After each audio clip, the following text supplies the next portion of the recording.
انبیائہ اولیائہ بقصص الانبیاء والمرسلین واکمل ایمان المسلمین والمؤمنین بولایت علی امیر المؤمنین علیہ السلام اللہم صلی علی محمد وعلی محمد والصلاة والسلام والتحیۃ والکرام علی افضل الموجودات العبد المؤید والرسول المسدد المصطفى الامجد المحمود الاحمد اعنی ابا القاسم محمد اللہم صلی علی محمد وعلی محمد وعلى روحه ونفسه وسهره ووصيه سید الاتقیاء والاصفیاء مولا الموالی امام المتقین علی بن ابی طالب اللہم صلی علی محمد وعلی محمد وعلى اوصیائه لا سیما بقیت اللہ فی الارضین روحی و ارواح العالمین لتراب مقدمہ الفدا واللعنة الدائمة على أعدائهم أجمعين من الآن إلى قيام يوم الدين أما بعد فقد قال رسول الله صلى الله عليه وآله وسلم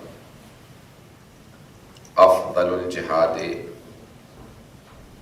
كلمة الحق عند الجائر سبحان اللہ صلوات على محمد اللہم صلی علی محمد وعلی محمد اس سے پہلے کہ میں مجلس کے مطالب کو خدمت میں پیش کروں، بعض اوقات ہمارے یہاں بعض اوقات نہیں بلکہ عام طور سے آج کل چاند اختلافی ہو جاتا ہے۔ البتہ ایک جگہ ایک روایت بھی دیکھی ہے کہ آخر الزمان کی علامات میں سے ایک علامت ہے کہ چاند پہ شدید اختلاف رہا کرے گا، یہاں تک کہ ایک دستہ عید والے دن روزے سے ہوگا اور ایک دستہ روزے والے دن عید منانا، یعنی اتنا شدید اختلاف ہے۔ تو ابھی بھی رجب کا مہینہ بھی اختلافی رہا اور ہم سمجھ رہے تھے کہ شاید اختلاف نہ ہو، تو تقریباً تمام مراجعوں کے حساب سے جمعے کے دن پہلی ہو گئی تھی اور 13 رجب دن میں آج گزر گئی۔ یورپ کے لیے تو سوائے حضرت آیت اللہ سیستانی حافظہ اللہ کے حساب سے تو ان کے دفتر نے اعلان نہیں کیا تھا، باقی سب کے حساب سے ہو چکی تھی، اور اب ہم یہی اسی اس میں تھے کہ انشاءاللہ 13 رجب گزر چکی ہے اور یورپ میں ہو جائے گی، کیونکہ ایران میں ہو گئی تھی لیکن بہرحال اختلافی رہا۔ یورپ کے اندر آدھے لوگوں نے کی، آدھے لوگوں نے پہلی تاریخ تھوڑی تاخیر سے کی، حرج نہیں ہے، لیکن الحمدللہ کوئی تاریخ منانا ہے بیت علیہ السلام سے متعلق، اسے عنوان دینا یہ ضروری ہے۔ 13 رجب دن میں تھی، میں کل شب میں 13 رجب کا جشن کر لیا۔ 15 کو جو مشہور روایت ہے، ویسے خود جناب زین السلام علیہ کی اختلافی، لیکن جو مشہور اور مستند روایت ہے ناصر ملت نے اور بزرگ علماء نے جو لکھی ہے وہ 15 رجب بی بی کی شہادت کی تاریخ لکھی گئی۔ اب مجھے اس سے بحث نہیں ہے، لیکن مطالب انشاءاللہ پیش کروں گا بی بی کے عنوان سے، سننا چاہیں گے انشاءاللہ سے۔ تو اعزان گرامی، جناب زینب کبریٰ کی کچھ خصائص کو پیش کرنا چاہتا ہوں، کچھ ان کے فضائل کو، کچھ مناقب، کچھ مسائل، اور کچھ بی بی کے خطبے سے متعلق مجھ سے درخواست کی گئی ہے، اس کو بھی پیش کروں گا۔ خطبہ خود ایک موضوع ہے جو ایک مجلس کا نہیں بلکہ کئی مجالس کا موضوع ہے، کہ بی بی کا خطبہ ہی پیش کیا جائے تو اس پہ ہی کئی مجالس ہو سکتی ہیں، بلکہ میں نے پڑھی بھی ہیں، یعنی بی بی ہی کے خطبے کے جملوں کو تشریح کی اور تفسیر کی ضرورت ہے جو کئی مجالس کے لیے درکار ہے۔ اور بی بی کے متعدد خطبے ہیں، ایک تو خود دربار ابن زیاد کے اندر ہے، لیکن جو مشہور بی بی کا خطبہ ہے وہ دربار یزید میں ہے، شام میں دمشق میں بی بی کا خطبہ ہے، اور جس میں آپ نے تعارف کروایا ہے اپنا، میں اس کو انشاءاللہ آگے جا کے پیش کروں گا۔ اس خطبے کے متعلق 2 جملے سن لیجیے کتاب ہے بلاغات النساء. بلاغات النساء، بلاغا کی جمع ہے بلاغات. سن رہے حضرات میں؟ بلاغات النساء، نساء جمع ہے امرأۃ، خواتین. اور جیسے رجال مرد، علم الرجال ہے، تو علم النساء بھی، یعنی خواتین جنہوں نے روایت کی ہیں، روایات بیان کی ہیں، ان کے متعلق علم النساء بھی ہے. جیسے رجال ہے، پوری بحث ہے. مرحوم آیت اللہ عبداللہ مامقانی نے سب سے بڑی رجال کی کتاب لکھی ہے، علم الرجال، 50 جلدوں پہ. پھر انہوں نے کئی جلدوں میں علم النساء بھی لکھی. حضرات ہیں میرے ساتھ؟ اور حدیث پہ ان کی سب سے بڑی کتاب انہیں کی ہے جو چھپ چکی ہے، بارہا چھپ چکی ہے، 7 جلدوں پہ. علم درایا کی کتاب ہے. تو عبداللہ مامقانی ہمارے علم حدیث اور رجال کے سب سے بڑے مؤلف مانے جاتے ہیں، یعنی تالیف سب سے زیادہ ان کی ہے کتابیں. تو خود تنقیح المقال ان کی علم حدیث اور درایا سے متعلق 7 جلدوں پہ ہے، اور رجال سے متعلق 50 جلدوں میں علم رجال کا نساء سے متعلق ہے. اتنا بڑا محقق چاہیے اتنے کتابیں لکھنے کے، جو اپنی پوری زندگی وقف کر دیتے تھے ایک ایک موضوع پہ. تو بلاغات النساء کے عنوان سے، البتہ یہ مؤلف جو ہے ابن طاہر، اس کا وہ اہل سنت سے ابن طاہر 280 ہجری میں اس کا انتقال ہوا. تو 280 ہجری سے پہلے اس نے کتاب لکھی ہے، اور کتاب کا نام رکھا بلاغات النساء. جیسے مرد بہت سے فصیح و بلیغ گزرے ہیں جنہوں نے خطبے دیے ہیں جو بڑے فصیح و بلیغ ہیں، ایسے ہی وہ فرماتا ہے کچھ نساء بھی گزری جنہوں نے بڑے فصیح و بلیغ خطبے دیے ہیں. اس میں وہ کہتا ہے کہ اگر آپ فہرست بنائیں گے تو سب سے اوپر نام آئے گا حضرت فاطمہ الزہرا کا. یہ بی بی کا جو خطبہ ہے فتح سے متعلق. پھر وہ کہتا ہے کہ یہ بحث نہیں کہ بھئی اختلافات کیا تھے کیا نہیں، میں ایسے نہیں باتوں کے اہل سنت ہیں، تو کہتا ہے یہ بحث نہیں کروں گا. لیکن خطبہ وہ کہتا ہے شاہکار. خطبہ بی بی کا بہت ہی فصیح و بلیغ ہے، جس میں چند جملوں میں بی بی نے پورے دین کا خلاصہ پیش کیا، عقائد کو بھی پیش کیا ہے جناب سیدہ نے، اور پھر پورے احکام کا فلسفہ بھی بیان کیا. اللہ نے کون سے حکم کو کیوں نازل کیا، بھئی یہ فلسفہ وہی بتا سکتا ہے. فلسفے سے مراد حکمت، یعنی اللہ نے نماز کو کیوں بنایا، اس کی حکمت کیا تھی. یہ 5 نمازیں کی توجہ ہے. یہ اللہ نے روزہ کیوں بنایا، یہ حج کیوں بھیجا. مثال کے طور پہ اگر اس کو کہتے ہیں حکمت یا فلسفہ، حکمت یعنی اس کی دانائی. اب حکمت وہی سمجھا سکتا ہے جو سمجھا ہو، اور حکمت وہ سمجھتا ہے جس کے گھر کی شریعت ہو. اب جناب سیدہ نے بتایا حکمت کیا ہے. جعل الصلاۃ تنزیہا عن الکبر، اللہ نے تکبر سے بچانے کے لیے نماز کو بھیجا. تکبر کا شکار وہ ہوتے ہیں جو نماز نہیں پڑھتے. پتہ نہیں لوگ ہیں یا نہیں، چلے گا نا میرے ساتھ. پھر فرماتی ہیں بی بی سیدہ فرماتی ہیں، مثال کے طور پہ میں جلدی پیش کر رہا ہوں، بہت تیزی سے گزروں گا کیونکہ موضوع کو خطبہ نہیں ہے، صرف میں نے اشارہ کیا تو میں آگے بڑھ رہا ہوں. تو اب جیسے اللہ نے روزے کو واجب کیوں قرار دیا، فرماتی ہیں کہ اللہ نے اخلاص پیدا کرنے کے لیے روزہ بھیجا. اخلاص پیدا کرنے کے لیے. بی بی ہاتھ باندھ کے سوال کروں گا، اتنی عبادتیں ہیں، یہ روزے ہی سے اخلاص کیوں پیدا ہوتا؟ یہ روزے ہی سے اخلاص، سنسیریٹی، خلوص، یہ انسان میں اخلاص روزے سے کیوں پیدا ہوتا ہے؟ تو اب یہ بی بی نے وہاں نہیں فرمایا، بی بی نے صرف اور صرف خلاصہ کر کے کہا، تو میں تشریح پہ پیش کر رہا ہوں. عزیزان گرامی، تمام عبادتیں کچھ کرنے کا نام ہے. تمام عبادات کچھ کرنے کا نام ہے. نماز، تکبیرۃ الاحرام، قراءت، رکوع، سجود، تشہد، سلام، ان تمام ارکان کا نام نماز ہے. حج، احرام، طواف، سعی، پتہ نہیں لوگ ہیں یا نہیں، ان تمام ارکان کا نام حج ہے. خمس و زکوٰۃ کچھ ادا کرنے کا نام ہے. روزہ کچھ کرنے کا نام نہیں ہے. روزہ اپنے آپ کو کچھ نہ کرنے سے متعلق کا نام ہے. تمام علماء کہتے ہیں روزہ 2 چیزوں کا نام ہے، نیت اور امساک. یہ 2 عربی کے لفظ ہیں، نیت اور امساک. نیت یعنی میں نے نیت کی کل میرا روزہ ہوگا، کیا کرنا ہے؟ امساک، روکنا. انگریزی میں کہتے ہیں ایبسٹین کرنا، روکنا.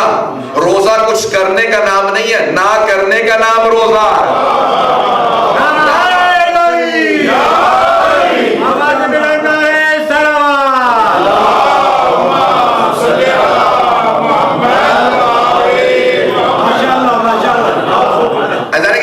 کچھ نہ کرنے کا نام روزہ ہے، امساک کا نام روزہ ہے، اپنے آپ کو بچانے کا نام روزہ ہے. اب ذرا قرآن اٹھا آگے دیکھیے لعلکم تتقون.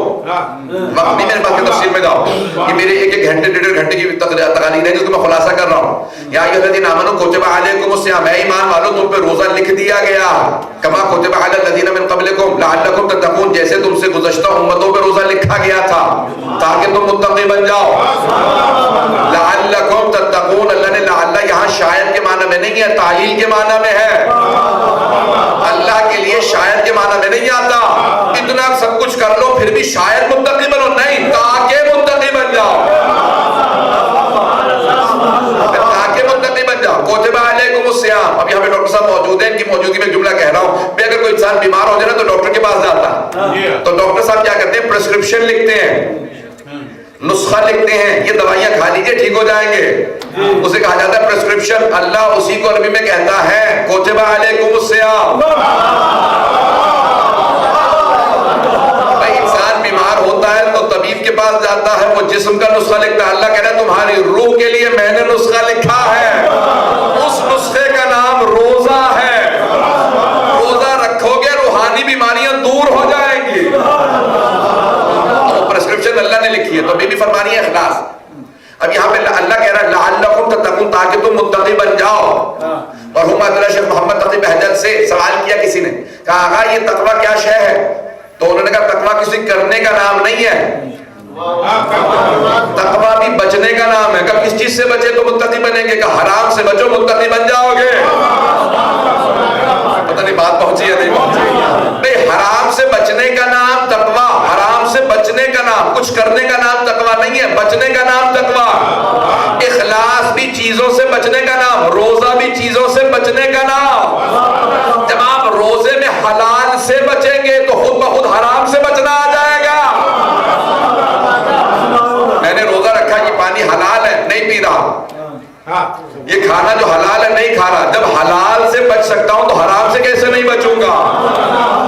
اللہ کہے گا جب حلال سے بچنا سیکھ لیا تو حرام سے بچنا بھی سیکھ لو گے. پتہ نہیں بات پہنچی ہے نہیں پہنچی؟ ایسا نہیں کہ اب یہ اخلاص بی بی فرماتی ہے اخلاص. دیکھیں کیسے اخلاص پیدا ہوتا ہے، توجہ سے سنیے گا اس جملے کو، خاص توجہ. اخلاص کیسے پیدا ہوتا ہے؟ روزے سے. ایسا نہیں کہ انسان جب کچھ کر رہا ہوتا ہے نا تو لوگ خود بخود دیکھ لیتے ہیں ارے یہ نماز پڑھ رہا، یہ حج کر رہا، حج کے بہت سے لوگ بھائی عبادت کر رہے ہیں، ہم خود دے رہے ہیں، کم از کم وہ تو دیکھ ہی رہا ہے نا جسے دے رہے ہیں. جب زکات دیتے ہیں، خیرات کرتے ہیں، صدقہ دیتے ہیں، کچھ نہ کچھ جب آپ کرتے ہیں نا تو لوگ دیکھ لیتے ہیں یہ کر رہے ہیں. روزہ جب کچھ کر ہی نہیں رہے تو کسے کیا پتہ روزہ ہے یا نہیں ہے؟ جب میں ویسے ہی فاقے سے بیٹھا ہوں کیا پتہ ویسے ہی فاقہ اور روزہ نہ ہو. لیکن انسان اگر بتائے نا تو کسی کو نہیں پتا روزہ ہے یا نہیں ہے، کسی کو نہیں معلوم روزہ ہے یا نہیں ہے. کیا پتا ویسے ہمارے سامنے ریاکاری کے طور پہ کچھ نہ کھا رہا ہو، پی نہ رہا ہو. اب آپ کے اور خدا کے معاملے کا نام روزہ ہے. بی بی فرماتی ہے اسی لیے اللہ نے روزہ بھیجا تاکہ اخلاص پیدا ہو. باقی ساری عبادتوں میں دکھاوا ہے، روزے میں کوئی دکھاوا نہیں. بی بی فرماتی ہے اس لیے اخلاص پیدا کرنے کے لیے اس نے روزہ بھیجا. اب یہ ایک جملہ کہے بغیر آگے نہیں بڑھ سکتا. تشہیدا للدین، حج کو کیوں بنایا؟ وجعل الحج تشہیدا للدین، دین کی قوت و قدرت کے مظاہر کے لیے، مظہر کے لیے. اللہ نے کیا کیا مظاہرے کے لیے یا مظہر بنانے کے لیے؟ دین کی قوت و قدرت کی، دین کی طاقت بتانے کے لیے اللہ نے حج واجب کیا. پروردگار یہ دو کپڑے باندھ رکھے ہیں، کیا ہے یہ فلسفہ، کیا دین ہے؟ پتہ نہیں توجہ ہے یا نہیں؟ دو کپڑے باندھ رکھے ہیں اور جا کے فوراً اللہ کے خانہ کعبہ کا طواف کر رہے ہیں، سعی کر رہے ہیں. ارے دو کپڑے باندھ رکھے، پروردگار بڑا ایڈوانس دنیا ہو گئی. اللہ نے کہا نہیں، یہی دو کپڑے باندھ کیا. پروردگار تو نے بھیجنا ہی تھا تو سوئٹزرلینڈ بھیج دیتا، جرمنی بھیج دیتا، آسٹریا بھیج دیتا. بڑے اونچے اونچے پہاڑ ہیں، سبزہ ہے، بڑے پیارے چشمے. اللہ نے کہا نہیں، بے وادن غیر ذی زرع، ایسی وادی میں بلاؤں گا نہ جہاں پانی ہوگا نہ جہاں سبزہ ہوگا، جو محبت کرنے والا ہوگا وہی آئے گا. جب ساری دنیا دیکھے گی ارے خدا کی محبت میں 20 لاکھ آدمی حج پہ، دو کپڑے باندھ رکھے ہیں، یہ کیسا دین ہے؟ اللہ نے کہا نہیں. جناب سیدہ فرماتی ہے اپنے خطبے میں اپنے دین کی طاقت منوانے کے لیے اللہ نے حج واجب قرار دیا. ساری دنیا آئے گی دیکھے گی ارے اتنے حاجی 20-25 لاکھ. اب سمجھ میں آیا یہ 40 کی زیارت کیوں ضروری ہے.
قربانی میری راہ میں دو گے اتنا بڑا. اب سمجھ میں آیا یہ حج میں نے رب دینا چاہا تھا اس لیے وہ جملے پیش اگر بات پہنچ گئی ہو. جانے کی نامی اللہ نے وہاں جناب سیدہ فرماتی ہے قوت کا قدرت کا تشیع کی قدرت کا مظہر کربلا ہے, شیعوں کی طاقت کا مظہر کربلا ہے. اتنا مجمع آتا ہے. اور ایک اور جملہ کہہ دوں, 5000 سے زیادہ ہوٹل ہیں مکے میں. 5000 سے زیادہ ہوٹل ہیں, گھر اس کے علاوہ بلڈنگ اس کے علاوہ. پھر بھی سب حاجیوں کو گھر نہیں ملتا. اور حج کا قافلہ لے جائیے, اگر کسی کو نہ ملے آپ کا گریبان بھی پکڑ لے گا, آپ کو گالیاں بھی دے گا, لیکن میں آپ کو خود کربلا لے چلوں گا. وہاں 500 ہوٹل نہیں ہے, سونے کا اہتمام نہیں, کھانے کا اہتمام نہیں. 10 گنا زیادہ مجمع بھی ہے, پتہ نہیں ہے یا نہیں ہے. وہاں 2 ملین, یہاں 20 ملین. نہ اتنے ہوٹل نہ اتنا اہتمام. ساری دنیا کیمرے لے کے پہنچی ہوتی ہے. میں بی بی سی کی فگر دے رہا ہوں, ایران عراق کے چینلوں کی نیوز نہیں دے رہا آپ کو. انہوں نے تو 40 ملین تک لکھا, 4 کروڑ تک لکھا. میں بی بی سی کا بتا رہا ہوں کہ بی بی سی نے کہا نہیں, 20 ملین to 24 ملین, 2 کروڑ سے 2.5 کروڑ کے درمیان مجمع ہوتا ہے, زیادہ نہیں ہوتا. بھائی بی بی سی کی مان لو. بی بی سی کہتا نہیں 2 کروڑ سے 2.5 کروڑ کا مجمع, اس سے زیادہ نہیں ہے, 4 کروڑ نہیں ہے, 2 سے 2.5 کروڑ ہے. اللہ نے کہ نہ اتنے ہوٹل نہ رکنے کا انتظام. اس سے پہلے جو ورلڈ ریکارڈ ہے وہ ہے کمبھ کا میلہ ہندوستان کا. ہندوستان کی آبادی ہے 1 ارب 30 کروڑ, اور کمبھ کے میلے کا جو ورلڈ ریکارڈ ہے وہ ہے 70 لاکھ کا. اتنی بڑی ہندوستان کی آبادی, 70 لاکھ کا کمبھ کا میلہ. توجہ رہے, اتنی بڑی آبادی میں ہندو اتنے زیادہ, وہاں 70 لاکھ جمع ہوئے, ورلڈ ریکارڈ بن گیا. اب ورلڈ ریکارڈ ٹوٹا تو صدام کے بعد کربلا نے ریکارڈ توڑا. پورے عراق کی آبادی ہے 3 کروڑ 70 لاکھ, ہندوستان کی 1 ارب 30 کروڑ سے زیادہ. پتہ نہیں ہے یا نہیں ہے. عزیزان گرامی, 3 کروڑ 70 لاکھ کی آبادی نے ورلڈ ریکارڈ توڑا. اب امریکہ نے سارے ریکارڈ بنائے ہیں پچھلے 12 سال کے. 12 سال میں سارے ریکارڈ کربلا ہی نے کربلا کے توڑے.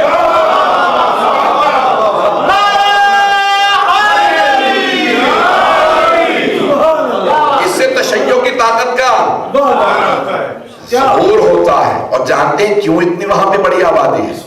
کیونکہ حج میں جناب ہاجرہ چلی تھی, اور 40 پہ فخر ہاجرہ گئی. فخر ہاجرہ جناب زینب کبریٰ گئی. اللہ کہے گا اے زینب, جو ہماری خاطر قربانی دیتا ہے صلہ ہم دیتے ہیں. میں مصائب پہ نہیں آیا, لیکن میں ہر آنکھ میں آنسو دیکھ رہا ہوں. اللہ گرامی میں پیش کروں گا آپ سے خصائص زینبیہ میں پیش کرنا چاہ رہا ہوں. حضرت شیخ جعفر شوشتری نے کیا لکھا خصائص جناب زینب کبریٰ کی. کون ہے جناب زینب کبریٰ جن کے اتنے فضائل کہ جن کی ایک سیرت پہ اللہ سبحانہ و تعالیٰ نے اتنے. آپ کو پتہ ہے کس نے شروع کیا 40 کی واک کو؟ یہ 40 پہ جانا ہمارے 2 بزرگ مراجوں نے شروع کیا. مرحوم حاجی نوری نے, شیخ حسین نوری صاحب مستدرک وسائل شیعہ, وسائل شیعہ شیخ حر عاملی کی تھی. اس کی مستدرک 18 جلدوں پہ شیخ حسین نوری احمد, بہت بڑے ہمارے ایک عالم گزرے, شیخ عباس قمی کے استاد, نجف اشرف میں ان کی قبر ہے. وہاں سے جاتے تھے پیدل. انہوں نے شروع کیا تو علماء نے کہا اتنا کون پیدل جائے گا. کہا نہیں, ہمارے ہاں روایات ایسی ہیں کہ آخری زمانے میں حسین ابن علی کا تعارف ہر جگہ ہو چکا ہوگا, اور 40 ہر آدمی جانتا ہوگا. اب یہ کچھ بزرگ علماء کی سیرت ایسی ہے کہ انہوں نے نہ جانے کس اخلاص سے شروع کیا جناب زینب کی اس سنت کو زندہ رکھنا, کہ آج پوری دنیا میں جو ورلڈ ریکارڈ بنا ہے وہ جناب زینب کبریٰ کی سیرت عمل کرتے ہوئے نجف سے کربلا پیدل چلنا. اگر میں اس کو پہنچا پاؤں آج تو جانی گرامی بلاغات النساء کو پیش کر رہا تھا میں کہ وہاں پہ انہوں نے لکھا ہے کہ خطبہ جناب زہرا کا, پھر کہتے ہیں خطبہ جناب زینب کا. اب ذرا جملوں میں غور کیجیے گا. اب بے شک مجھے شاید آپ لوگ اس طرح سے داد نہ دیں, داد ابھی تک تو مجھے بہت ملی ہے, میں جملے پیش کر رہا ہوں, شاید مجھے ویسے داد نہ ملے, لیکن میرا پورا یقین ہے کہ اگر آپ نے میرے الفاظ کو سمجھا, میں نے اس میں بڑی محنت کی ہے, تو میرا پورا یقین ہے کہ آپ کچھ دیر کے لیے اپنی معرفت کی معراج پہ پہنچ جائیں گے. یہ میرا آپ سے وعدہ ہے اگر آپ جملوں کو سمجھ گئے. عزیزان گرامی, کون ہے جناب زینب کبریٰ؟ میں آپ سے ایک سوال کر رہا ہوں، سارے مرد بیٹھے ہیں یہاں میرے سامنے، میری بہنیں تو دوسری طرف ہیں خواتین کی ہیں؟ غور سے سنیں گے. آپ نے دیکھا خدا نہ خواستہ گھر میں پریشانی آ جائے، کوئی وفات ہو جائے، تو دیکھا ہے جس گھر میں وفات ہوتی ہے ان لوگوں کے دماغ کام کرنا بند ہو جاتے ہیں. ایسا ہے یا نہیں؟ ان کا ذہن سے اتنا کام نہیں کرتا. آج ہمارے بہت بزرگ عالم دین جن کے مولانا نے جن کے لیے اہتمام کیا، ان کے بہت سے عزیز یہاں پہ موجود ہیں، بہت محترم مولانا رسول بخش محمدی صاحب، جنہوں نے 40 حج کیے اور بے انتہا عزادار تھے. ان کے متعلق خاندان میں مشہور یہ ہے کہ مجلس پڑھے نہ پڑھے لیکن جب وہ روتے تھے تو ایسے روتے تھے جیسے آج ہی کربلا ہوئی. یہ بہت بڑی سعادت ہوتی ہے عزاداری، بہت بڑی سعادت ہے. یہ آپ کو جو گھٹی میں ماں نے پلا دی ہے نا، یہ ان ماؤں کو دعا دیجیے. اب جملہ سنیں گے، گھر میں ایک وفات ہو جائے مردوں تک کا ذہن کام نہیں کرتا. ایسا ہے یا نہیں؟ اور اگر خدا نہ خاصہ ایک گھر میں 18 جنازے پڑے ہو اور جن میں سے ایک کوئی شمس و قمر ہو، کوئی حسین ہو، کوئی عباس ہو، علی اکبر ہو، قاسم ہو، مولانا محمد ہو، جعفر ہو، 18 ایک گھر کے جنازے پڑے، کسی بڑے سے بڑے مرد کا ذہن کام نہیں کرے گا. لیکن خدا کی قسم اس حالت میں جناب زینب کبریٰ کے جملے سن گی.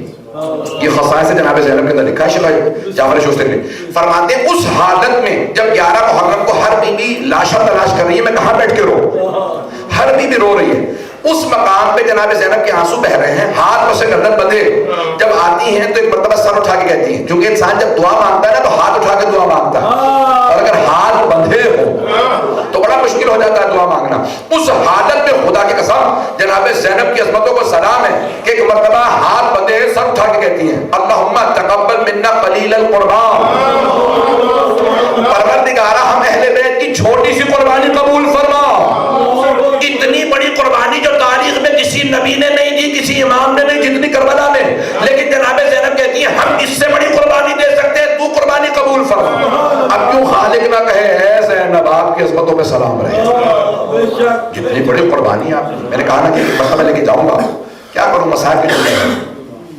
ایک مرتبہ اس مقام پہ بھی کہتی ہیں پروردگارہ پنجتن کا آج 5واں تیری بارگاہ میں ملا، جو کچھ تھا ہم نے تیری بارگاہ میں دے دیا، شکوہ نہیں ہے. آپ نے دیکھا ہے بعض اوقات وفات ہو جائے تو خواتین حتیٰ میں نے دیکھا کفر تک چلی جاتی.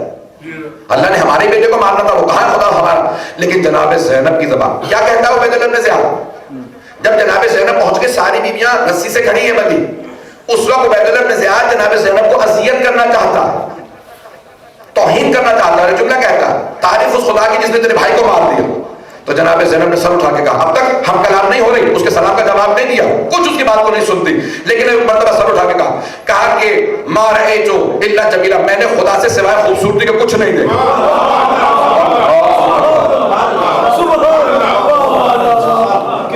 وہ توہین کرنا چاہتا تھا کہ بی بی معاذ اللہ کوئی توہین آمیز جملہ کہے، کہ خدا نے تیرا بھائی مار دیا. کیسا دیکھا تو نے خدا کو، اس نے تیرا بھائی مار دیا. کہا ما رأیتو منہ الا جمیلا، ما رأیتو الا جمیلا. دو جملے یہاں پہ بی بی کے مشہور ہیں. کہا میں نے خدا سے سوائے خوبصورتی کے، جمال کے کچھ نہیں دیکھا. یہ نہیں کہا کہ اللہ اچھا نہیں، ما رأیتو الا جمیلا، میں نے سوائے خوبصورتی کے کچھ نہیں دیکھا. عزیزان گرامی خوبصورتی انسان کے کردار و اخلاق کو کہا جاتا،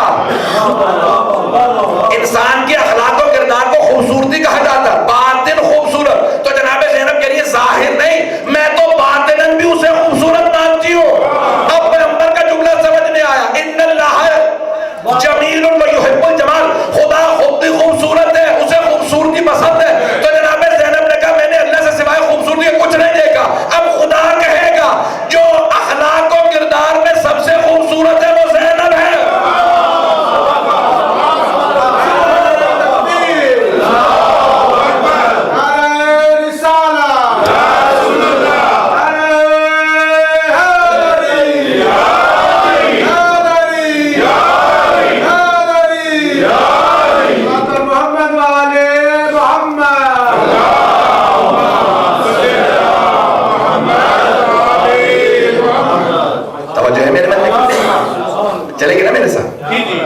فیضان گرامی یہ جناب زینب کبریٰ کتنی باعظمت ہے. پھر وہ یہاں رکتا نہیں, وہ کہتا ہے شاید میں تھوڑا سا اور ان کو برخلاؤں اور توہین کروں تو شاید یہ کچھ دین کے معاذ اللہ خلاف بولنے, خدا کے خلاف کہیں. تو پھر وہ کچھ اور کہتا ہے. جب وہ توہین آمیز جملے کہتا رہتا ہے نا تو اس کے بعد بیوی کہتی ہے, اس نے کہا کہ خدا نے مار دیا آپ کے بھائی کو, تو بیوی نے ایک مرتبہ جملہ کہا خدا لعنت کرے میرے بھائی کے قاتل پہ. جملہ فرماتی ہے بی بی اس حالت کے اندر جہاں ایک جنازہ ہونا تو دماغ کام نہیں کرتا, بی بی کو اتنا تسلط ہے. اب سمجھ میں آیا علی کی اور زہرا کی گود کا اثر کیا ہے. اس مقام پہ جب وہ کہتا ہے اللہ نے مار دیا تیرے بھائی کو, تو بی بی کہتی ہے خدا لعنت کرے میرے بھائی کے قاتل پہ. اب ایک مرتبہ وہ سٹپٹانے لگا, وہ جو بی بی کو غصہ دلانے کی کوشش کر رہا تھا اب وہ اپنے حواس میں نہیں رہا. کیا بات ہے ہم لعنت کیوں کر رہی ہیں, رک جائیے لعنت مت کیجیے.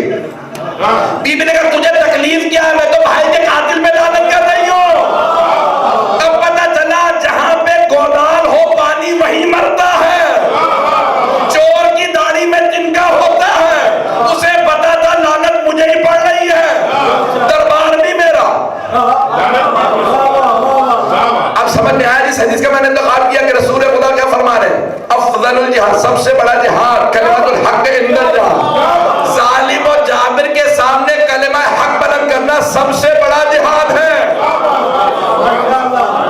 جناب زینب سب سے بڑی مجاہدہ ہے, سب سے بڑی مجاہدہ. جہاد کیسے کر رہی ہیں, کہ خدا لعنت کرے میرے بھائی کے قاتل پہ.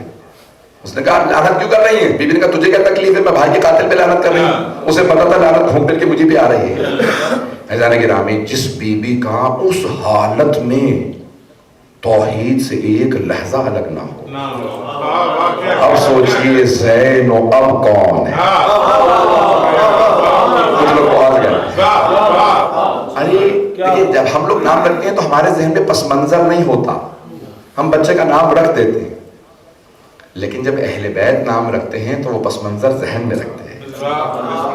جب جناب سرور کائنات تشریف لائے تو جناب امیر سے کہا یا علی میری نواسی کو میرے ہاتھ میں دیجیے. تو جناب امیر کی آغوش, اب دیکھیے کتنا پیارا سفر ہے کہ ایک آغوش سے عصمت کی آغوش سے عصمت کی آغوش پہ جا رہے ہیں. تو جناب امیر نے جناب سیدہ سے لیا اور جناب سرور کائنات کی آغوش میں دیا. سرور کائنات نے اپنی آغوش میں لیا, چوما پیار کیا, کہا یا علی نام کیا رکھا.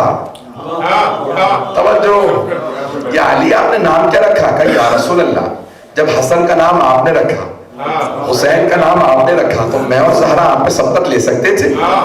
جو آپ نام رکھے کہ نام وہی ہوگا. تو آپ نے ایک مرتبہ بچی کو بھی دیکھا, جناب سرور کائنات نے جناب امیر کو دیکھا, اور امیر المؤمنین کو دیکھنے کے بعد کہا حال ہی زین و اب. اگر توجہ ہو, یہ اپنے باپ کی زینت ہے. اگر کوئی عام آدمی ہو تو سمجھ میں آتا, امیر المؤمنین مشکل کشا جیسا باپ ہو, اور وہاں سرور کائنات وما ینطق عن الہوی ان هو الا وحی یوحی کا مصداق ہو, اور وہ کہیں کہ حال ہی زین و اب, یہ اپنے بابا کی زینت ہے. نہیں پہنچا سکا, یہ اپنے بابا کی زینت ہے. مولا کی 5 صفات کو پیش کروں گا تاکہ مجلس پوری پنجتنی ہو جائے, اور ان 5 چیزوں میں ثابت کروں گا کہ کس طرح سے جناب زینب بابا کی زینت ہے. اگر چلنا چاہیں مولا کی 5 صفات مشہور ہیں. پہلا علم.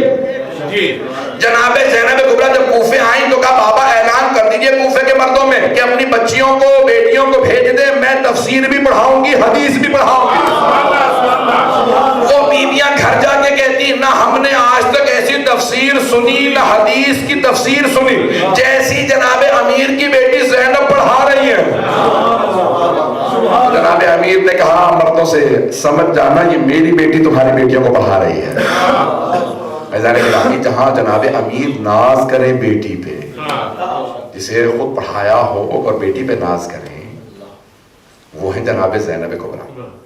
دوسری فصاحت و بلاغت, مولا کا بیان مشہور ہے دنیا میں, جن کا کلام ہے نہج البلاغہ.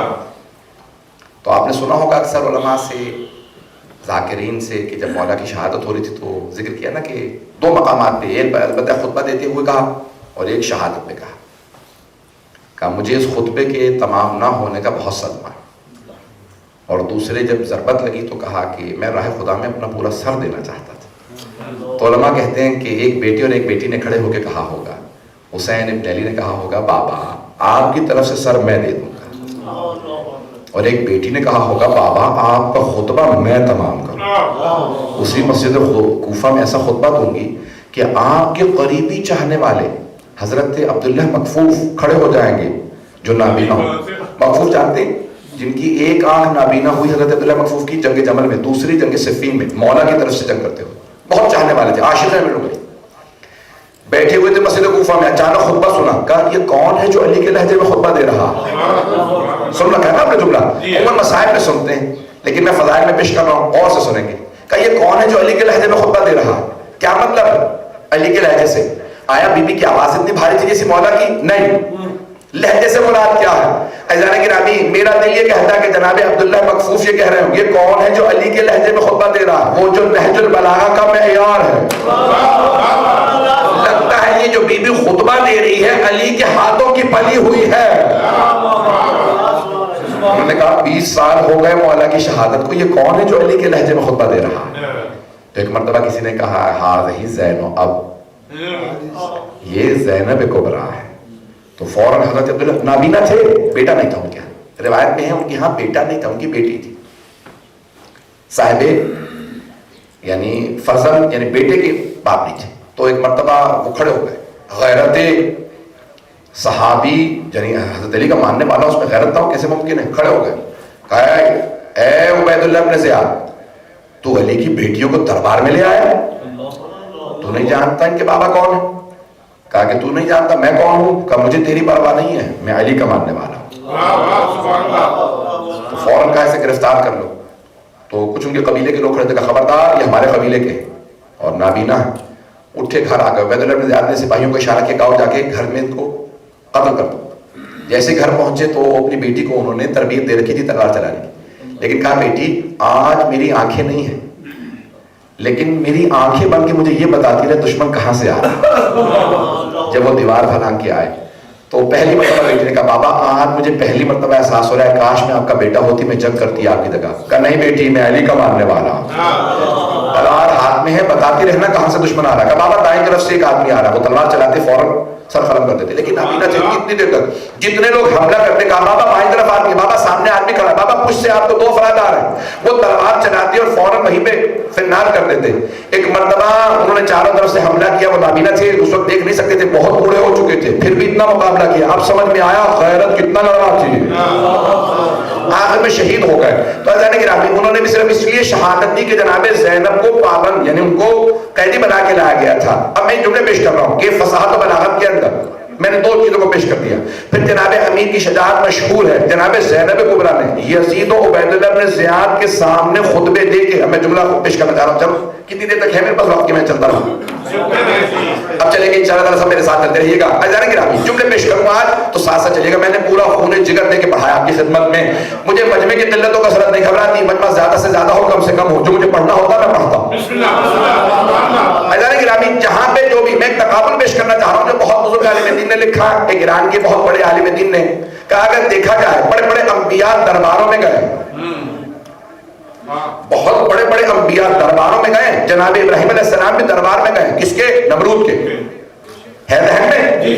جناب موسیٰ علیہ السلام بھی دربار میں گئے ہیں فرعون کے. بہت بڑے بڑے جناب یحییٰ, جناب زکریا, خود جناب عیسیٰ, بڑے بڑے انبیاء درباروں میں گئے ہیں. لیکن ان سب کا دربار میں جانا اور جناب زینب کا دربار میں جانا بہت مختلف ہے. وہ سب کے سب مرتھے انبیاء تھے, یہ مصدور ہیں. ایک اور جملہ سن لیجیے, وہ سب کے سب جب جا رہے تھے تو کہا پروردگارا کوئی معجزہ ہاتھ میں دے. اللہ نے کہا ٹھیک ہے, آئے مجمع میرے ساتھ ہو, سارا مجمع ساتھ دے. جناب موسیٰ کو جب اللہ نے کہا اذهب الى فرعون انه طغى, اے موسیٰ جاؤ جا کے فرعون کو تبلیغ کرو, وہ طغیان گر ہو گیا, باغی ہو گیا, خدائی کا دعویٰ کرتا, جاؤ جا کے تبلیغ کرو. جناب موسیٰ نے فوراً کہا ارسل معی ہارون اخی, میرے بھائی ہارون کو میرے ساتھ بھیج دے. اشدد بہ ازری, میری کمر مضبوط ہو جائے گی. میرے بھائی کو ساتھ بھیج دے. ارے ہارون جیسا بھائی جناب موسیٰ ساتھ لے کے جائے, جس زینب کا عباس جیسا بھائی. اور وہ جناب زینب نہ کہیں پروردگار میرے ساتھ کسی کو بھی. جناب موسیٰ پہ جانا واجب تھا, اللہ نے حکم دیا تھا اذهب الى فرعون انه طغى. جناب زینب کو حکم نہیں تھا, جانا واجب نہیں تھا. جناب موسیٰ اسی فرعون کے دربار میں پلے تھے, وہیں دربار میں پلے والے تھے، جانتے تھے ماحول کیسا. جناب زینب آغوش رسالت میں پلی تھی، آغوش امامت و ولایت میں پلی تھی، آغوش عصمت میں پلی تھی. جناب زینب کو ماحول نہیں پتا تھا. توجہ ہو، جناب موسیٰ کے 2 ہاتھ کا پروردگارہ میرے بھائی ہارون کو میرے ساتھ بھیج. سارے بچوں کی توجہ، میں جانتا ہوں آپ کو میں ہنسوں لیکن فضائل کے جملے کیا کروں میں یہاں پہ. ایک مرتبہ کا پروردگارہ میرے بھائی ہارون کو میرے ساتھ بھیج. اللہ نے کہا ٹھیک ہے، بھائی کو ساتھ لے جا. موسیٰ کتنے ہاتھ ہیں؟ کا پروردگارہ 2. کا دونوں میں ایک ایک معجزہ دیتا ہوں. ماں جن کا یمین کا یا موسیٰ کے دائیں ہاتھ میں کیا؟ کہا ہی عصایا، یہ میرا عصا اتوکل علیہا، میں اس پہ ٹیک لگا کے چلتا ہوں. وَأَحُشُّ بِهَا غَنَمِي، اپنے مویشیوں کو اس سے ہانکتا ہوں، میں پتے بھی اسی سے توڑتا ہوں. وَلِيَ فِيهَا مَآرِبُ أُخْرَىٰ، اور بہت سے کام کرتا ہوں. کہ اسے زمین پہ پھینک، وہی عصا اژدہا میں تبدیل ہو گیا. جناب موسیٰ پیچھے ہٹے، کہا نہیں، یہ جب زمین پہ جائے گا اژدہا میں بدلے گا، جب اٹھا لیں گے تو وہی عصا بن جائے گا. کہ اپنے ہاتھ کو جیب میں ڈالیں گے، جیب میں ڈالا، باہر نکالا تو ید بیضا تھا.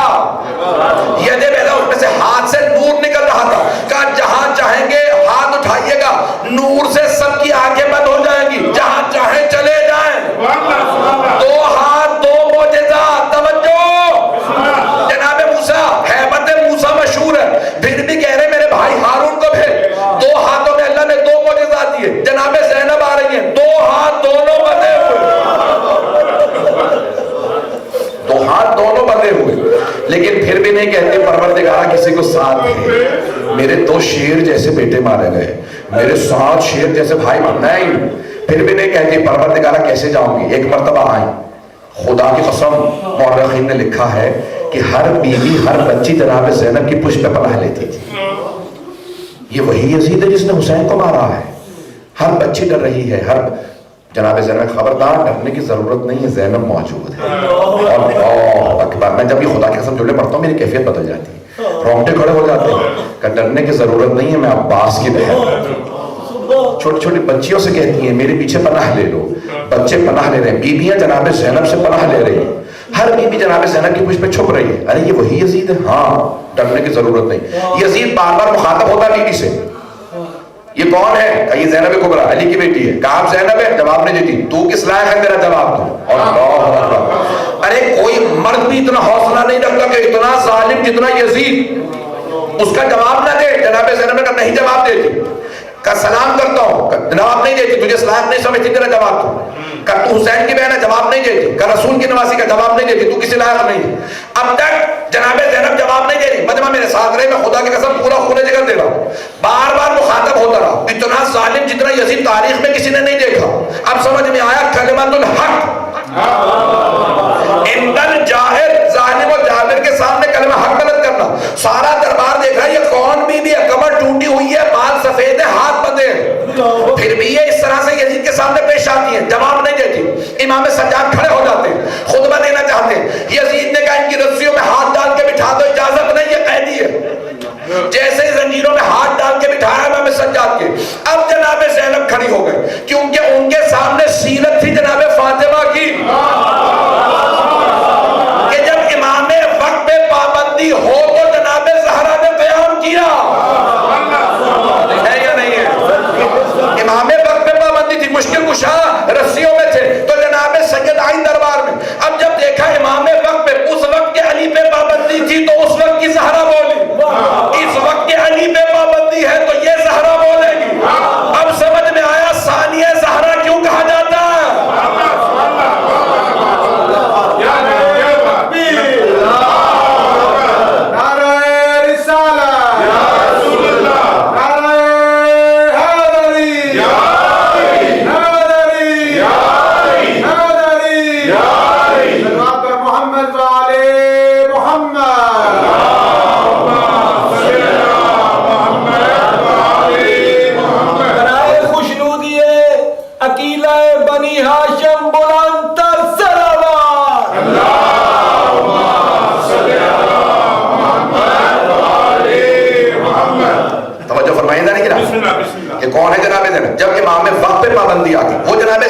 سلام کا جواب نہیں دے رہی، یزید سے مخاطب نہیں ہوتی، اس کے کسی بات کا جواب نہیں دیتی. اب جیسے امام وقت پہ پابندی آئے گا اجازت نہیں ہے یہ نہیں بول سکتے.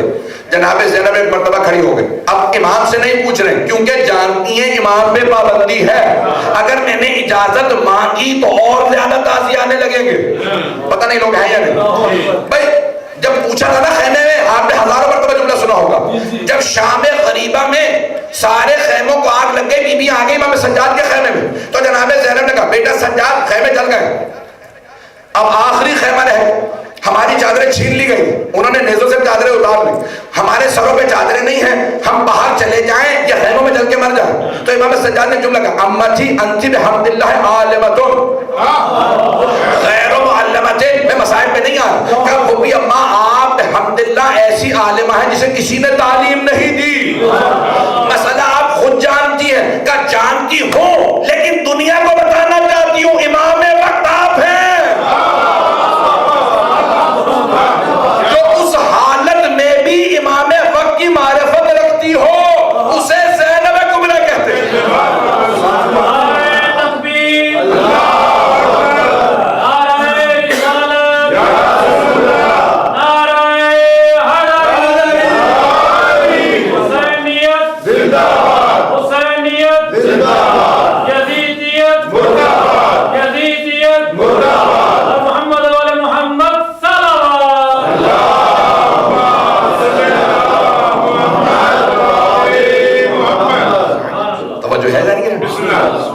حالت میں بھی پوچھ رہی ہیں امام وقت سے، لیکن اب یہاں جانتی ہیں کہ اب پوچھنا مناسب نہیں. اگر پوچھا تو فوراً کہے گا اجازت کیوں دی، پھر تازی آنے پڑ سکیں گے. ایک مرتبہ کھڑی ہو گئی جناب زینب، جیسے کھڑی ہوئی نا خطبہ دینے کے لیے، یزید سمجھ گیا کہ خطبہ دینا چاہتی، فوراً جلاد سے کہا تازی آنے لگاؤ، بٹھا دو، انہیں خطبہ دینے کی اجازت نہیں. ایک مرتبہ جناب زینب نے اب سر اٹھا کے کہا، وہ بلندی پہ بیٹھا تھا، اگر آپ جائیں گے شام میں تو آپ کو نظر آئے گی ایک مقام جہاں پہ اونچا مقام ہے کہ وہ پیچھے سے آتا، وہاں اوپر بلندی پہ بیٹھا تھا. جناب زینب یہاں جہاں پہ ایک چبوترا بنا ہے کہ یہاں پہ باندھ کے بیویوں کو بٹھایا گیا تھا، وہاں پہ جناب زینب کھڑی ہیں. ایک مرتبہ سر اٹھا کے کہا، جب اس نے کہا نا کہ روک دو خطبہ نہ دینے دینا ہے، تو ایک جناب زینب نے سر اٹھا کے کہا مجھے کون روکے گا خطبہ دینے سے؟ تو کس سے کہہ رہی ہے؟ یزید سے کہتی ہے. وہ جو بلندی پہ بیٹھا تھا نا اسے کہا کون روکے گا مجھے؟ تو یا ابنت طلقاء.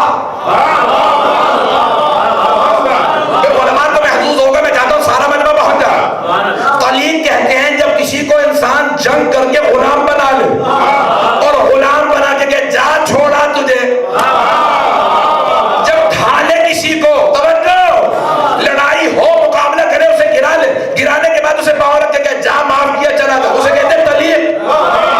جناب زینب کہتی ہے ابنت طلقاء، جسے میرے نانا اور بابا نے گرا کے آزاد کر دیا تھا، ان کی نسل سے تو مجھے روکے گا؟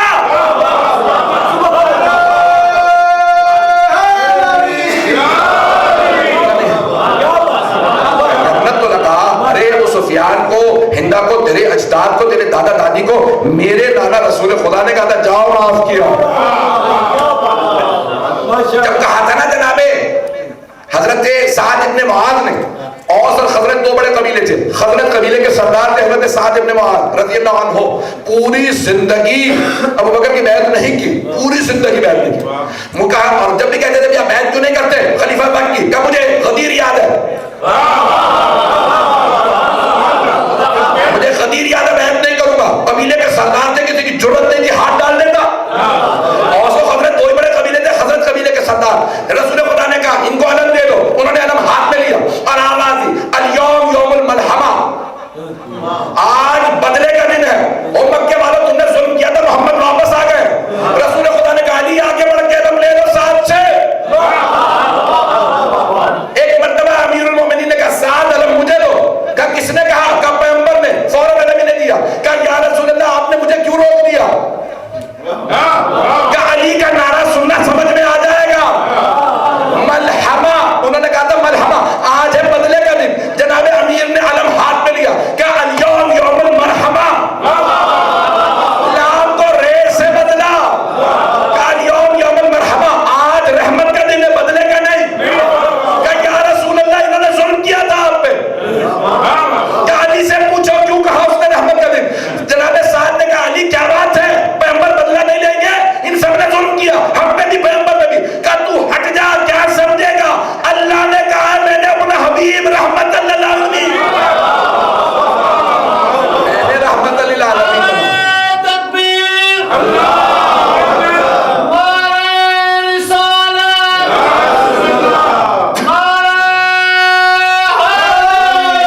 سمجھ گئے تھے کہ نہیں آج محمد بدلے نہیں لیں گے. تو ایک مرتبہ جب کہا نا سفیان نے ہندا سے کہا کہ چلو ہم بھی کلمہ پڑھ لیتے ہیں. کہا کیوں؟ ہم تو جب مانتے نہیں ہیں محمد کو. کہا نہ مانو کلمہ پڑھ لو. نہیں سمجھ میں آیا. بہت سے لوگوں نے مجبوراً کلمے پڑھ لیے تھے. عزیزان گرامی اب جناب زینب کی عظمتوں کو سمجھیے. اس مقام پہ کہہ رہے ہیں یبنت طلقا. اب سمجھ میں آیا کیا فرما رہے ہیں؟ کہا رہے وہ ان کی نسل سے ہے تو جن کو میرے نانا رسول خدا نے جا کے آزاد کر دیا تھا, معاف کر دیا تھا, اور جنہیں غلام بنا کے آزاد کر دیا. تو مجھے روکے گا؟ اگر روک سکتا ہے تو روک کے دکھا. میں علی کی بیٹی ہوں. مجمع مجھے نہیں پتا میرے ساتھ ہے یا نہیں. جناب زینب کا اگر تو روک سکتا ہے تو روک کے دکھا. میں علی کی بیٹی ہوں. یہ بی بی کیا کر رہی ہیں؟ کیا جانتی نہیں کہ انہوں نے پورے راستے ظلم کیا, ابھی پھر ظلم کریں گے؟ جانتی ہیں. بی بی مجمع کا ماحول بدل رہی تھی. اب سارا مجمع وہ جو 700 کرسی نشیندے کھڑے ہوگا کہ یزید یہ خاتون مرد نہیں ہے, ہاتھوں میں رسیاں ہیں, بوڑھی ہیں, بھائی بیٹے مارے گئے. تو مرد ہو کے فوج کو کہتا کہ رک جا.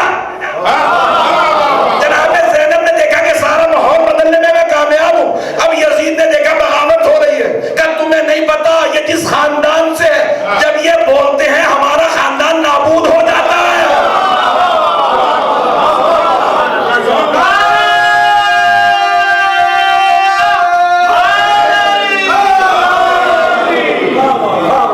مل کے نعرہ لگائیں گے, نعرہ حیدری. اس مقام پہ جناب زینب کبریٰ نے کہا کہ جب اس نے کہا نا کہ ان کے خاندان کا اگر کوئی ایک آدمی بھی بولتا ہے نا انقلاب برپا کر دیتا ہے ہمارا خاندان نابود ہو جاتا ہے. اب مجمع نے کہا ہم نہیں جانتے, یہ خاتون ہے, بولنے دے. اب جناب زینب کبریٰ السلام علیہ نے خطبہ شروع کیا. وقت نہیں کہ میں تفصیل میں جا سکوں. بی بی نے ایک مرتبہ خطبہ شروع کیا اور عزیزان گرامی ایک جملہ ذہن میں رکھیے گا کہ جب مجرم اپنے جرم سے دامن چرانے لگے, ایک مجرم جس نے جرم کیا ہو, کہیں یہ جرم میں نے نہیں کیا, سمجھ جاؤ کہ اس نے اقبال جرم کر لیا. بہت سے لوگ پہنچ گئے. انگلش میں کہتے ہیں ٹو پلیڈ گلٹی, اردو میں کہتے ہیں اقبال جرم کرنا. ایک آدمی بار بار کہہ رہا ہو کہ نہیں یہ میں نے نہیں کیا, اور کہ مطلب کہ نہیں میں نے کیا ہی لیکن جرم ہی نہیں ہے. ایک آدمی کا جرم ہی نہیں ہے. کبھی تو آپ نے اس کو مارا, کہا ہم مارا ہے پھر ماروں گا. کیوں؟ کہ یہ مجرم آدمی ہے, اسے پٹنا چاہیے. پتہ نہیں توجہ ہے. اسی سے لوگ پوچھ رہے ہیں کہ مارا تم نے حسین کو؟ کہا ہاں. کیوں؟ کہ باقی جب بغاوت کرنی تھی تو جو بھی حکومت اسلامی کے خلاف بغاوت کرے واجب القتل ہے. معاذ اللہ, حسین معاذ اللہ واجب القتل تھے, میں نے قتل کر دیا. یعنی وہ بھی ناز کر رہا تھا, اعتراض رہا تھا, اور سب کے سب کیا گانے لگا رہے تھے, باغیوں کی بہنیں آ گئی, یعنی وہ واجب القتل تھے. اب تک کیا ہو رہا ہے؟ اب جناب زینب نے خطبہ شروع کیا. ایک مرتبہ خطبہ شروع کیا اور جب خطبہ دینے لگی نا جناب زینب کبریٰ, اب سارا دربار سن رہا تھا. اور جناب زینب نے کہا خبردار مجھے کوئی باغی کی بہن نہ کہے, میں نواسہ رسول کی بہن ہوں. جناب زینب نے کہا میں نواسہ رسول کی بہن ہوں. میرے جگ رسول خدا ہے, نانی خدیجہ الکبریٰ, بابا علی مرتضیٰ, ماں فاطمہ الزہرا, ایک بھائی حسن ہے, دوسرا حسین جو جوانان جنت کے سردار. یہ باغی نہیں, حسین نواسہ رسول ہے. وہاں ایک یہودی بیٹھا تھا, کھڑا ہو گیا کہ یزید اگر جناب موسیٰ کی نسل ہوتی نا, ان کے بیٹا نہیں تھا صرف بیٹیاں تھیں, اگر بیٹا ہوتا اور اس بیٹے کی نسل ہوتی تو ہم اسے سروں پہ بٹھاتے. کہہ رہے جناب موسیٰ کی نسل سے ہے, یہ نسل سے نہیں ہے, ڈائریکٹ نواسہ. تو نے اپنے نبی کے نواسے کو مار دیا, کیسا مسلمان ہے؟ یزید نے فوراً کہا اس یہودی کو باہر لے جا کے قتل کر دو. ایک عیسائی کھڑا ہوا, کہا او یزید جناب عیسیٰ نے شادی نہیں کی تھی, ہمیں پتا ان کی نسل نہیں, لیکن اگر ان کی سواری بھی آج ہوتی تو ہم اسے بھی مقدس سمجھتے کہ عیسیٰ نے سواری کی ہے. ارے یہ تو تمہارے نبی کا نواسہ ہے جسے نبی نے کاندھوں پہ سوار کیا, تو نے اسے مار دیا. یزید نے فوراً کہا اس عیسائی کو باہر لے جاؤ مار دو. اب پورا دربار ایک مرتبہ یزید کے خلاف ہوا. کیا کہا یزید نے؟ کہا میں نے نہیں مارا حسین کو. نہیں ہے مجمع میرے ساتھ. اب تک کیا کہہ رہا تھا, وہ واجب القتل تھی. پھر ایک مرتبہ کہنے لگا جسے آج تک بہت سے اہل سنت استعمال کرتے ہیں, کہتے نہیں وہ تو پشیمان ہو گیا تھا. کیا کہا اس نے؟ کہا میں نے نہیں مارا حسین کو, عبید اللہ ابن زیاد نے مار دیا, عمر سعد نے مار دیا. پوچھا نہیں تھا, انہوں نے مار دیا. توجہ, جیسے ہی اس نے کہا نا میں نے نہیں مارا, عبید اللہ ابن زیاد نے, عمر سعد نے مارا. جناب زینب نے فوراً سر دیکھا جناب سید الشہداء کا جو دشت میں رکھا تھا. کہا بھیا گواہ رہنا, میں نے آپ کے قاتل سے اسی کے دربار میں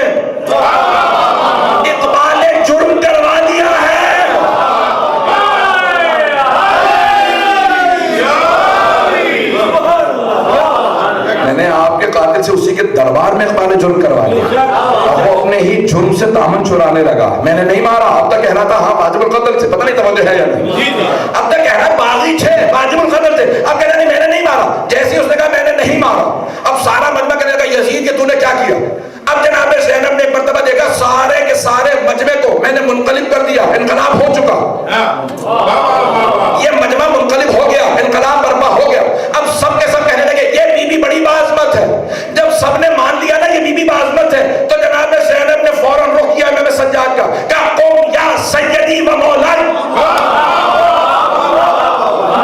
اے میرے مولا, اے میرے آقا, اے میرے امام, کھڑے ہو جائیے, خطبہ دیجیے.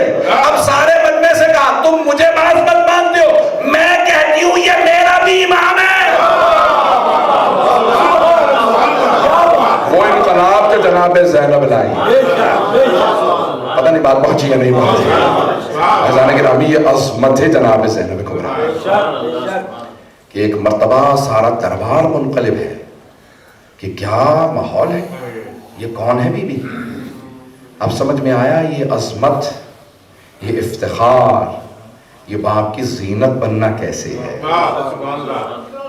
اور اس مقام پہ اس انداز سے, بس میں زیادہ وقت نہیں لوں گا, اس انداز سے گھنٹہ ہو چکا ہے, بس میں 5-10 منٹ مسائل کے اگر مکمل کر سکا. اس مقام پہ بی بی, جب امام سجاد نے پوچھا, میں نے, ہمارے لوگ اس کو شام کے دربار یا زندان سے متعلق پڑھتے ہیں, میں نے جو کتابوں میں دیکھا ہے مقاتل میں دیکھا ہے شام غریبہ سے متعلق, کہ امام سجاد فرماتے ہیں میں نے دیکھا میری پھوپھی زینب تہجد کی نماز بیٹھ کے پڑھ رہی ہے. تو میں نے پوچھا پھوپھی اماں میں نے زندگی میں کبھی آپ کو بیٹھ کے تہجد پڑھتے نہیں دیکھا. کہا بیٹا کھانا اور پانی جو آیا تھا نا اتنا کم تھا, میں نے بچوں کو دے دیا ہے. اس حالت میں بھی جناب زینب کبریٰ, اب سمجھ میں آئے یہ فخر, یہ مقام, یہ عظمت جناب زینب کا.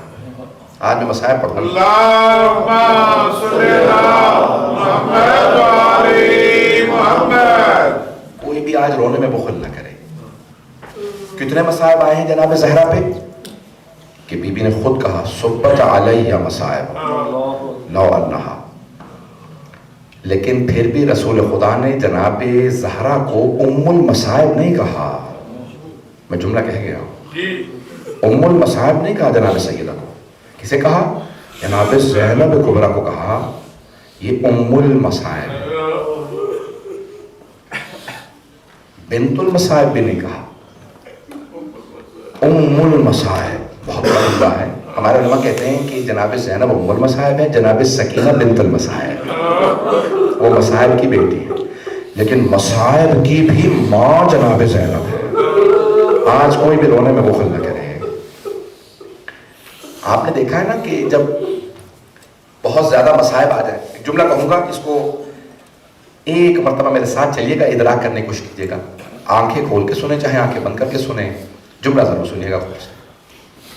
بڑے بڑے علماء جملہ کہتے ہیں کہ جب ایک خاتون پہ بہت زیادہ مصائب گزر جائے نا, تو جب وہ باپ سے ملتی ہے تو بات چھپا لیتی ہے, نہیں بتاتی, باپ کو نہیں بتاتی کہ جانتے غیرت کا معاملہ ہے. بھائیوں سے چھپا لیتی ہے, بھائیوں کو نہیں بتاتی, جانتی ہے غیرت کا معاملہ ہے. بیٹوں سے چھپا لیتی ہے, میں اپنے بیٹوں کو نہیں بتاتی. لیکن جیسے یہ خاتون ماں سے ملتی ہے تو خود بخود رونے لگتی ہے, خود بخود رونے لگتی ہے. اماں میں کیا بتاؤں مجھ پہ کیا بیت رہی ہے. جب بی بی شام سے آئی نا واپس, اگر تم نے پہنچا سکوں, تو جناب سید سجاد سے کہا بیٹا سجاد میں گھر نہیں جاؤں گی, پہلے کچھ دیر کے لیے پہلے نانا کے روضے پہ جاؤں.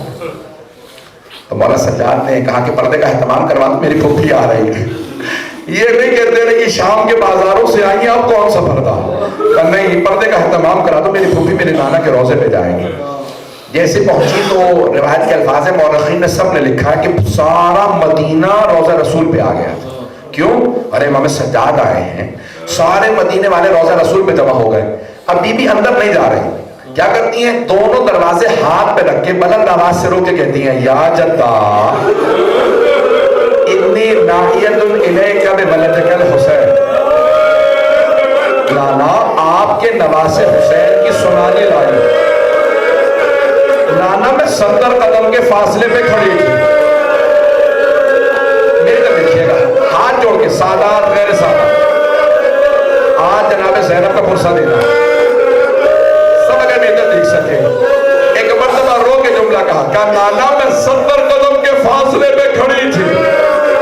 نانا جب حسین نے شمر نے حسین کے سر سے امامہ اتارا, جب سر کے بالوں میں ہاتھ ڈالا, نانا میں نے رو رو کے کہا او یہ تمہارے نبی کا نواسہ ہے. اجلو کو من اللہ, اجلو کو من. بی بی بڑی بلند آواز سے رو رہی تھی, رو رو کے بیان کر رہی ہے. سنیں گے یہاں, جانتے کیا جملے ہیں؟ تو میں نے جملہ پڑھا ہے تاریخ میں کہ اتنی بلند آواز سے مدینے والے رو رہے تھے کہ جناب زینب کے خطبے کی آواز نہیں آ رہی تھی, بی بی کے جملوں کی آواز نہیں آ رہی. مدینے والے چیخ چیخ کے رو رہے, ارے حسین کو ایسے مارا, امامہ اتار دیا اور پھر خنجر چلایا. بی بی نے ایک مرتبہ کہا نانا پہلے اس نے پشت گردن پہ خنجر چلایا, پھر اس نے سیدھا کیا, سامنے سے داڑھی کو پکڑا, پھر اس نے سامنے گلے پہ خنجر چلایا. مدینے والے چیخے مار مار کے رو رہے تھے, بڑی بلند آواز سے لوگ رو رہے تھے.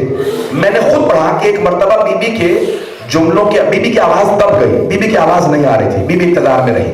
جب سارا مدینہ روتے روتے چپ ہو گیا نا, تھک گیا, لوگ تھک کے چپ ہو گئے. جب سب چپ ہو گئے تو بی بی نے ایک جملہ کہا نانا اگر نامحرموں کا مجمع نہ ہوتا میں اپنے بازوؤں سے چادر ہٹاتی, میں بازوؤں کے اور پشت کے نشان دکھاتی.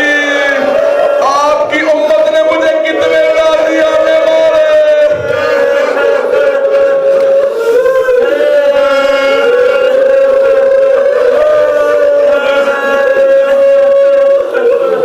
اجروں کو ملتا, اجروں کو ملتا. بس میں بی بی بہت روئی.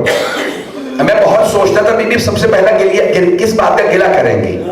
خدا کی قسم بی بی نے نہیں کہا کہ نانا میرے بیٹے مارے گئے, نہیں کہا کہ نانا عباس مارا گیا, نہیں کہا کہ نانا مجھے پانی نہیں ملا, نہیں کہا نانا مجھے کھانا نہیں ملا. جانتے کیا پہلا گلہ کیا؟ بھائی کے فوراً بعد کا نانا آپ کی امت نے میری چادر چھین لی. نانا میری چادر چھین لی.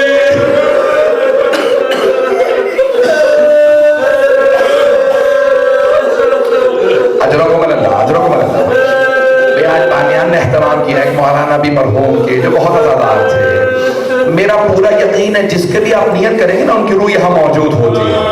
جس کی بھی سال ثواب کی نیت کر لیں ان کی روح آ جاتی ہے. عزادار سب آ گئے ہوں گے, آپ جس کی بھی نیت کریں گے. میں جملے پیش کروں آپ کی خدمت میں, سب جملے مجھے معاف کر دیجیے گا. ایک اور بزرگ عالم دین ہمارے پاکستان کے تھے, میں ان سے بہت زیادہ ان کے مسائل کے 2 جملے پیش کروں گا ان کی بھی سارے ثواب کے لیے. ایک مرتبہ کہا پھوپھی اماں رو اندر چلی جائیے. آئیں جناب زینب کبریٰ, کہا روضہ رسول پہ آئیں, آ کے قبر سے لپٹ کے رونے لگیں. ایک مرتبہ بھی رو ہی رہی تھی کہ جناب ام البنین آ گئے. جیسے جناب ام البنین کو آتا دیکھا, سوگنا والے محمد میں عبد الاشتہادی نے لکھا کہ جناب زینب نے رو کے کہا اماں میں آپ کو عباس کا پرسہ دے دیا. جیسے جناب ام البنین نے عباس کا نام سنا, کبھی بھی مجھے عباس کا پرسہ نہ دو, مجھے صرف میرے مولا حسین کا پرسہ دو, میرے سارے بیٹے حسین پہ قربان, مجھے صرف اور صرف میرے مولا حسین کا پرسہ دیجیے. ایک مرتبہ جناب زینب کبریٰ نے کہا اماں میں آپ کے لیے کربلا سے ایک ہدیہ لائی ہوں.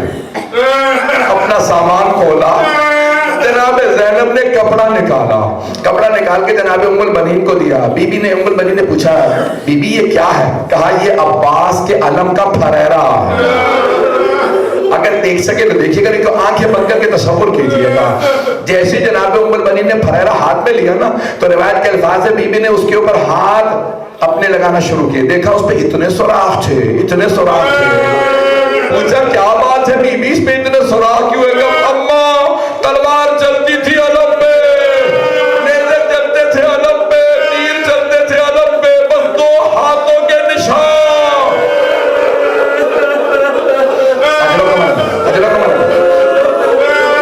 بھائی ابھی کوئی رونے میں بخل نہ کرے, مجھے معاف کر دیجیے گا اگر کوئی برداشت نہ کر سکے. میں جانتا ہوں جناب زینب کے مسائل برداشت کرنا بڑا مشکل. ایک